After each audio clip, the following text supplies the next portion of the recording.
you. Next on Gallery.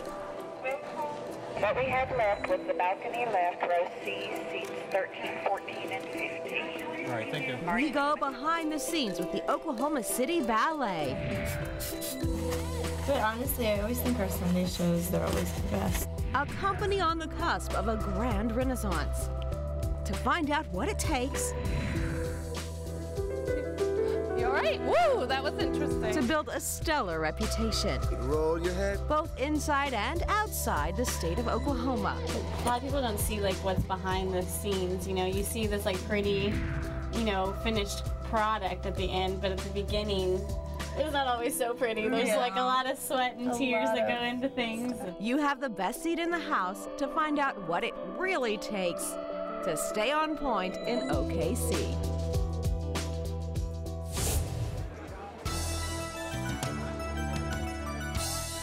Partial funding for Gallery is made possible by the Pauline Dwyer Mecklenburg and Robert A. Mecklenburg Jr. Foundation and Simmons Allspa, and by Jasmine and Melvin Moran. Additional support is provided by the Oklahoma Humanities Council and the National Endowment for the Humanities.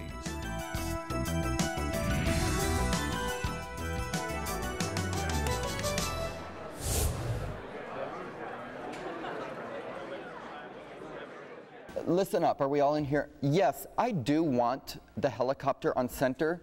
That way, afterwards, you're just coming straight forward. But you don't have to get to center until you've done this arabesque, until you've done this pirouette, this open. Separate, which really means, girls, you're going to have to go a little bit further. But My name is Robert Mills, and I am the artistic director for Oklahoma City Ballet, and this is my third season as artistic director. I took over the position in 2008. Turn, the guy will be on center because he will have walked to center. And then you come to him. That's where you're going to get back to center. Welcome to the studios for the Oklahoma City Ballet, formerly known as Ballet Oklahoma. Reborn in 2008, the company is under new direction, new administration, and boasts a slate of new talent. Dancers from all over the world and from Oklahoma. It's a dream team assembled to take the organization into a new century. Going on. The board for the Oklahoma City Ballet took its first leap into this resurrection by hiring former Ballet Oklahoma dancer Robert Mills as its new artistic director. I danced on and off for the company, moving in and out of the city, dancing with other organizations around the country. I had moved back to Oklahoma City in 2007, and I always had an affinity for Oklahoma City. The previous company, Ballet Oklahoma, basically imploded in 2008. And there were some members of the board of directors that knew I was in town and basically approached me and just said, help, we need help. Yes. And it's almost strange to me looking back that it was almost beyond being in the right place at the right time, but it was almost like it was eerily meant to be. Yeah, that actually looked kind of, when we come out over here, we lift her up, she'll go to arabesque. At the very end, darling, very end, catch, catch, caught, come up arabesque, come, fifth. The Oklahoma City Ballet is considered a regional company with 22 dancers and a 30-week season. The dancers range in age. I think our youngest is about 20, and our oldest is, I believe, 27 or 28 years old. And that's actually a very young company, but they're a very eager company and very hungry to learn and to grow, and I'm very pleased with them right now. You know, it's really great. I want to see all of us, when you get closer to any sort of performance, bring that quality into the studio. And I really think we're going to see a different level achieved when we do get into the stage. You danced differently because you were thinking that way. I mean, immediately there was more crispness. There was a different sort of quality. It brought a different kind of energy into your dancing. And I think from that point on, it's going to, evolve even further. So that's good. We have dancers from Estonia. We have a dancer from St. Petersburg, Russia. We have a dancer from Sapporo, Japan, and then within the U.S., from coast to coast, they've come all over the United States. One thing I'm really happy of, especially in a dance company this small, that some of our dancers have grown up and trained here in Oklahoma City.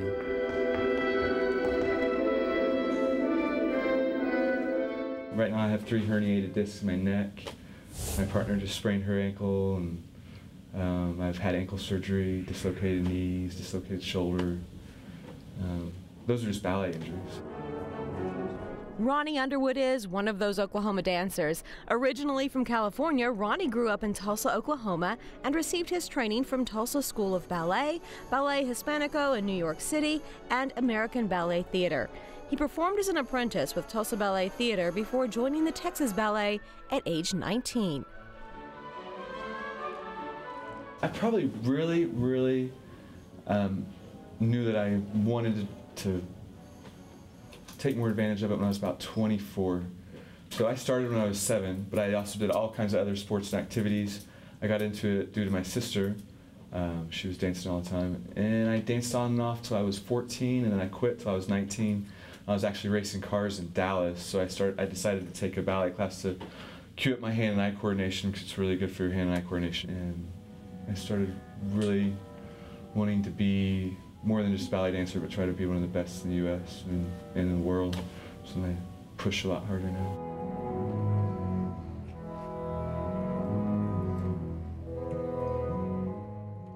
But on this day, just before the last performance of Nutcracker for Christmas 2010, Ronnie will not be dancing. My partner got injured on Thursday, so I'm without a ballerina. So I'm off for this weekend. It's kind of sad. I was doing Snow King in first act and Cavalier in the second act. So who's going to do that in your stead? Mr. David Barocio, my dressing room partner on this side of the room. You can't see him, but he's over there getting ready to fill my shoes today. Is that in addition to what he was already doing? Uh-huh. Yeah. Yeah. It's a little heavier. It's like double. It's double. Yesterday I did Party Parent Snow Scene into Russian in the second act. So that was a lot. That was a lot. That hurt me a little bit. So, and then today I have Soldier Doll and Sugar Plum, that whole scene. So it's not as bad as when I do Snow, but it's heavier, definitely. Also from California, David Barocio began his training in 1991. He has received scholarships to train at San Francisco Ballet, Boston Ballet, Houston Ballet, Los Angeles Classical Ballet, and American Ballet Theater. He has also had the opportunity to train with some of the world's best performers and teachers. He recently received his Bachelor's of Ballet Performance from the University of Oklahoma and began dancing with the Oklahoma City Ballet in 2008. On this day, the soldier doll, who will seem so effortlessly graceful to the audience, will be working with pain. My feet have been starting to hurt me. I guess the muscles in between the bones in your feet, in between there, something's going on with that. I spoke to Mark earlier about it. Mark Brown is a physical therapist for the OU School of Medicine and for this company. A lot of times as an athlete, they can afford to take a day or two off and then practice later, and then, you know, I can maybe not practice this week, but I can still play this weekend. With these guys, they don't have that luxury. So you'll see them practice, perform through pain a lot more than you see with athletes, without quite the reward.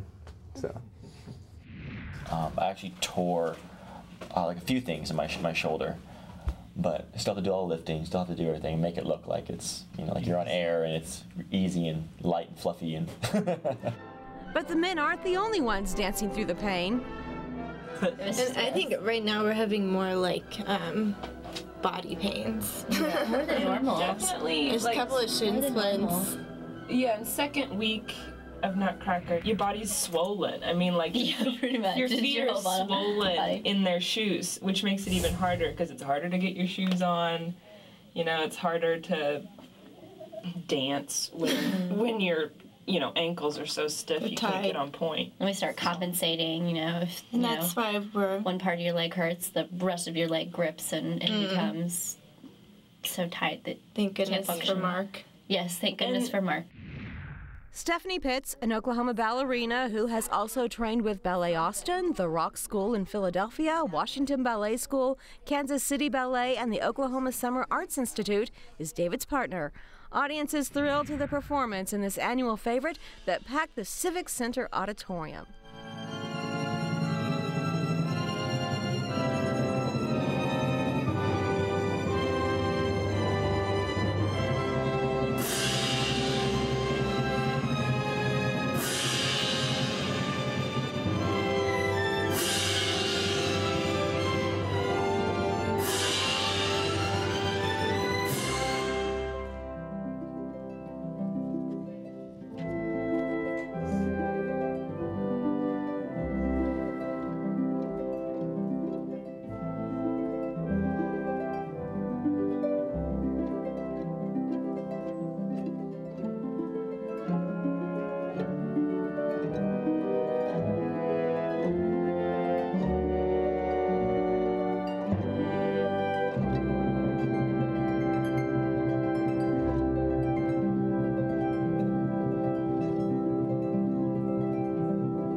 For a dancer, physical exertion is a 9-to-5 job, and a week before production hits the stage, these dancers can tack on evening rehearsals to their daily work schedule. And when the curtain rises, those rehearsals turn into actual performances. 2 hours before the curtain rises on the final showing of Nutcracker, while little girls are still at home putting on pretty dresses. Just for me, one time, last time. The dancers are on stage in class. Let's face the ball here. You can do 1 and 2 and 3 and 4 and 5 and 6 and 7 and 8. Roll your head. 1 and 2 and 3 and 4, 5, 6, 7, 8. And again, 1. Jakob Sparso is the ballet master. For people, like when they do say, what do you do? I said, you know, I'm the gardener and he's the buyer. You know, he buys the plants. He says, here's a plant as a dancer, and it's my job to like nurture them, you know, put them in the ground, water them, fertilize them. He comes in and said, oh, look at those leaves. Let's go snip, snip. We don't want it that tall. To the chaînés into the step. I feel privileged to have the job that I do. The releve saves it. This doesn't save it, you know. Yeah, you're trying to get into that fifth, but it's actually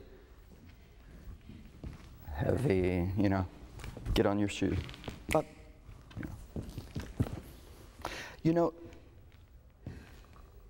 all of the very first little precipitaism point down in the very beginning wasn't what we talked about yesterday, and then all the other ones were. Remember how we talked about not trying to travel and just very, very light? Your first one, as long as I have it, I will do my absolute best all the other ones at it. It doesn't matter to me where I would be in the world. I would be the same way, and I would have high expectations about anyone around me. So yeah, I do have high expectations, and I don't put a glass ceiling really on what this company can be. And there are high expectations to the dancers. If it does come down to bum bum ba da da da da da da da bum bum da da da da da, you know, it's fine because it's about looking good. I look for dancers that have that classical technique, but at the same time are experienced and versed in contemporary movement. And the next layer on top of that would be something about them as a person, something that comes forward in their personality that is noticeable when they dance. They brought Robert on, which was the smartest thing they did, because as I will say, and often do say to anybody, you couldn't do better for a regional ballet company than Robert. He knows what he's doing, he knows how to get it. Hey, I want to talk to you about the budget. When the board for the Oklahoma City Ballet hired Robert Mills as the artistic director for New Century, they not only got a passionate artistic captain to helm their ship, they had unwittingly set themselves up for administrative success as well. John Krasno spent a majority of his career in the film business and has produced reality television and documentary series. He's also known as a turnaround guy in New York and Los Angeles entertainment and art circles. Now, because of one Robert Mills, he's somewhere he never thought he'd be. He's in Oklahoma City. The reason I took the job is they flew me out here for a couple of days. I spent them almost exclusively with him, and all we did was talk for 2 days and drove around, and he showed me, you should live there, which is where I live, and he said, you know, and I said, where's the bookstore, where's the coffee house? He took me to Red, he took me to bookstores, and we just talked about dance, and we were so much on the same page, and I said, it'd be kind of fun to make this all happen with this guy. I like what he's doing. And he's proven after 17 months that he's doing exactly what he said he would do in exactly the manner he's doing it. I'd love to be able to make it happen faster. I'll be visiting many corporations here in the state and individuals and speaking to you about what we need to do and how you can help us do it so that we can move it along even faster. If Robert is passionate about ballet in Oklahoma, John is passionate about growing it. The ballet has the opportunity to be an emissary for the city and the state in the manner that the Thunder has really turned things around. I was in New York and then I was in LA, and when the Thunder was trouncing the Lakers, I was getting a lot of phone calls from LA, and so I was joking around saying it's hard to be a Lakers fan here. And people were just amazed. They said, wow, the Thunder, and this is so amazing. And if we can set up a small touring group, which is what we're trying to do, and send it around the country and be this incredible emissary where people will go, wow, that's really great art. Those are great dancers. The concept is to make the Oklahoma City Ballet, you know, a highly regarded regional ballet company on a national basis. And we're doing, I believe, everything right to get there. It's just a matter of time and money. Because Robert knows how to do it, Jakob knows how to do it, we have dancers who can do it. It's just a matter of the opportunity. One of the largest challenges for this big fish in a smaller pond is marketing to an Oklahoma audience. But Krasno isn't known as the turnaround guy for nothing. And when Larry the Cable Guy came to town for an appearance, Krasno used his connections to make an innovative commercial. Get her done. A lot of people don't know this. You know what the toughest sport is? That's a bunch of sissy sports. I'm going to tell you what has the most injuries: ballet. And in us cultural circles, we call that the ballet. And I like the ballet. Ballet ain't no sport. If curling's a sport, then ballet's a sport. You need to go see the pros over there at the Oklahoma City Ballet this year. I'm gonna be there front row. It's definitely an interesting challenge. It's a unique culture. It's in some ways, after you start to understand it, it's so obvious. But I mean, it's super family oriented. There's a strong group of seniors here. There's also a marvelous dance audience, but it's a relatively small dance audience, not big enough to sustain really a regional dance company that's performing in a place as large as the Civic Center, which is a beautiful hall, but it's 2,400 seats, which is, to put in perspective, larger than the largest hall in the Kennedy Center in Washington, D.C. by 400 seats. So it's a sizable place for us. Well, you've got to take down the barriers that, well, this is sort of weird, or it's sort of, I don't get it, or it'll be over my head, or I won't enjoy it.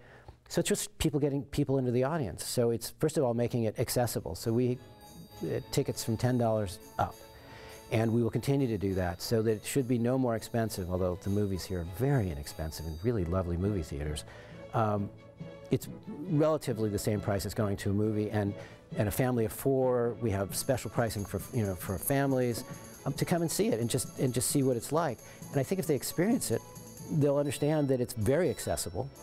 It's not weird. It's not unusual.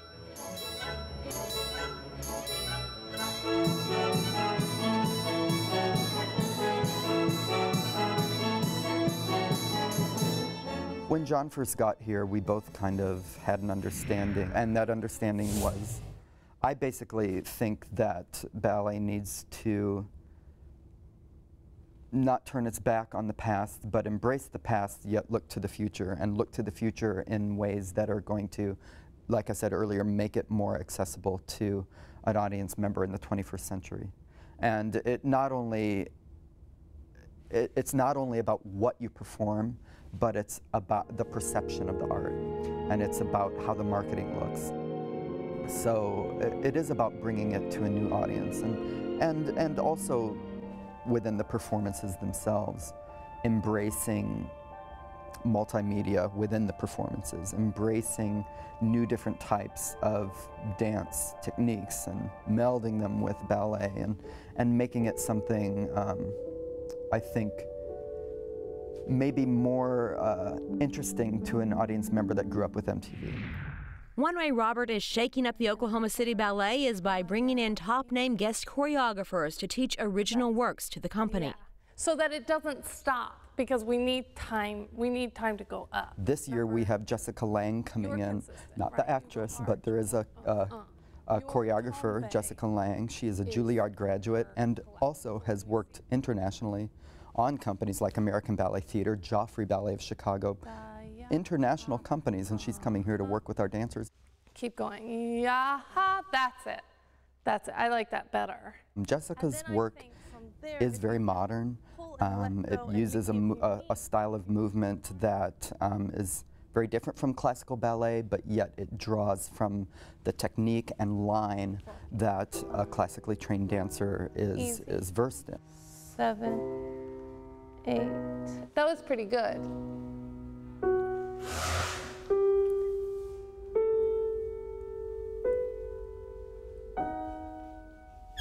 We're late, but let it go.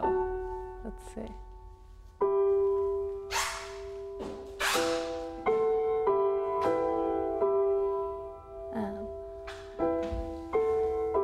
Lange's choreography is featured in the production Masters and Moderns, something completely different from the traditional fare of an offering like the Nutcracker, a purposeful artistic move to stay in step with Krasnow's marketing efforts. I don't want to turn my back on the classics, which is why we've done things, of course, like the Nutcracker annually, but also we've staged Giselle and Les Sylphides. So works that are part of the classical ballet idiom and history and need to be seen by, you know, the city so that they can come to appreciate that.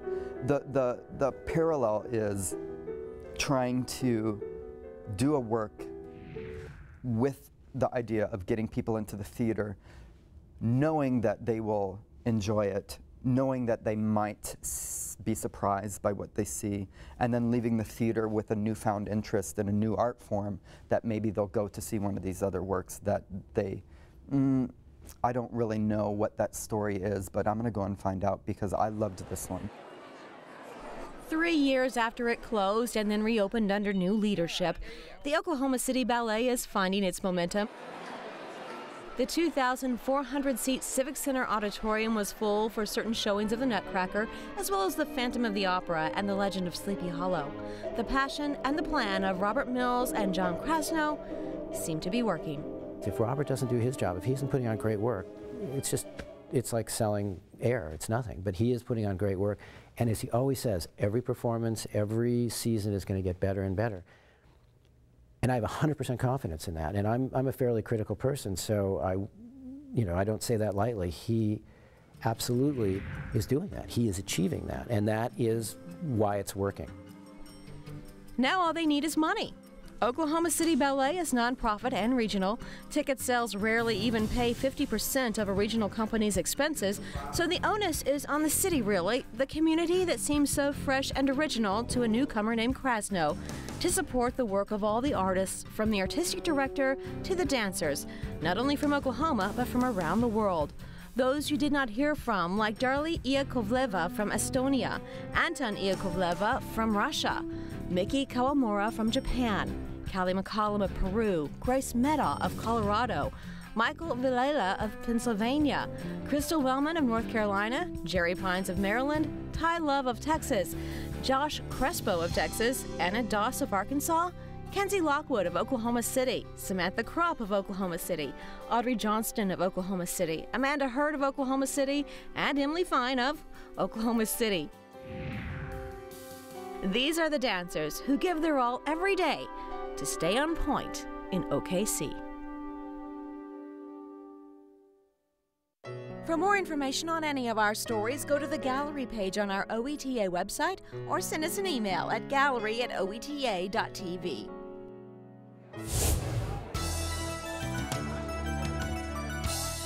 Partial funding for Gallery is made possible by the Pauline Dwyer Mecklenburg and Robert A. Mecklenburg Jr. Foundation and Simmons Allspa, and by Jasmine and Melvin Moran. Additional support is provided by the Oklahoma Humanities Council and the National Endowment for the Humanities.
For a DVD copy of this program, please send a check or money order for $22.95 to the OETA Foundation, Post Office Box 14190, Oklahoma City, Oklahoma 73113. Or to place a credit card order, call 800-879-6382 during regular business hours.